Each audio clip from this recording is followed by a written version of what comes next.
Mega Krishna Reddy కదా. Mega Krishna Reddy మీద ఆయన పేరు ఎందుకు చెప్పరు? ఒక్క పేపర్ అన్నా ఎందుకు రాయదు? ఒక్క ప్రభుత్వం అన్నా, ఒక్క పార్టీ అయినా మెగా కృష్ణారెడ్డి ఈ ప్రాజెక్టు కట్టిన మాట ఎందుకు చెప్పరు? కట్టిందల్లా మెగా కృష్ణారెడ్డి. మెగా కృష్ణారెడ్డి ఏం చేయాలి?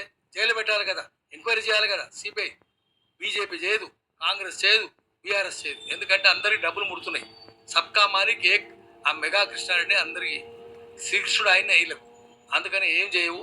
సిబిఐకి ఎందుకు చెప్తున్నారు? మీరు చర్య తీసుకోవచ్చు కదా. ఇప్పుడు లోపల ఇంత చెప్తున్నారు కదా. నిన్న మంత్రి ఒక ఆయన ఏమన్నాడు? వాళ్ళు కూల్చినరు, తప్పే అది, మాది ఉదార స్వభావం కాబట్టి శిక్షలు వేస్తలేము బీఆర్ఎస్ కన్నారు. ఉదార స్వభావం ఎందుకు ఉంటుంది? శిక్షలు వేయడం కాదు, వాళ్ళ ఆస్తులు కూడా జప్తు చేయాలి కదా.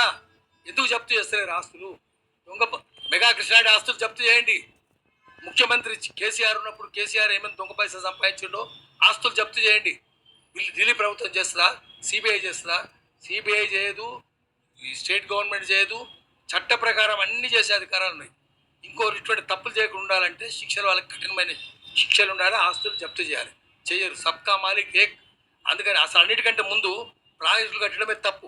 అమెరికాలో 2019 డ్యాములు కూల్చేసారు. మొన్న చైనాలో 369 కూల్చేసారు. యూరోప్లో అందరూ కూలుస్తున్నారు. ఎందుకంటే 70-80 ఏళ్ళ నుంచి నీళ్లు మారుతుంటే దాంట్లో సాల్మన్ ఫిష్ చచ్చిపోయింది. బ్యాక్టీరియా చేరింది. 70-80 ఏళ్ళు. 10 రోజుల కుండలో నీళ్లు ఉంటాయా? ఉంటాయి కదా. వాళ్ళు పరిశోధన చేసి చెప్పారు సాల్మన్ ఫిష్ ఎందుకు చచ్చిపోయింది, చేపలు ఎందుకు చచ్చిపోతున్నాయి, రొయ్యలు ఎందుకు చచ్చిపోతున్నాయి, పీతలు ఎందుకు చచ్చిపోతున్నాయి. 70-80 ఏళ్ళ ప్రాజెక్టులు అయ్యేసరికి వాటిల్లో బ్యాక్టీరియా చేరింది. బ్యాక్టీరియా పెరుగుతున్నది, ప్రమాదం. కాబట్టి నీళ్లు పారుతూనే ఉండాలి. అందుకని ప్రాజెక్టులు కట్టొద్దు అని చెప్తున్నారు. ప్రాజెక్టు కట్టడం బుద్ధి ఉందా? జైలు పెట్టాలి బుద్ధి లేని. నువ్వు అరే కడుతున్నావు. ఈరోజు ఏమైంది? రంగారెడ్డి మనం చూసినాం కదా, పాలమూరు రంగారెడ్డి 2500 కుటుంబాలు నాశనమైనాయి కదా. 103 మంది ఆత్మహత్యలు చేసుకున్నారు కదా. మరి ఒక్కొక్క మంత్రి ఎవడో వాడు, అప్పుడున్నోడు ఇప్పుడున్నోడు ఎవడో, వాళ్ళు తీసుకుని జైలు పెట్టాలి.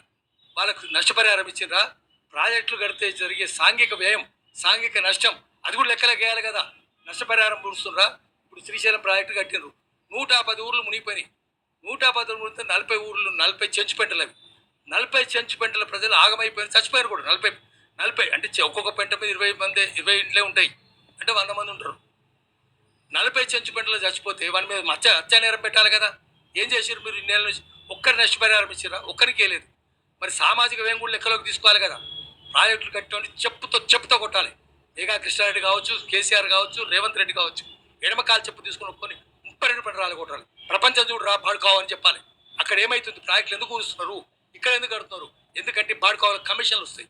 కమిషన్లు కావాలి, ఇన్ఫ్రాస్ట్రక్చర్ అని వస్తాయి. అందుకనే ఇన్ఫ్రాస్ట్రక్చర్ చేయాలి, కమిషన్లు తీసుకోవాలి.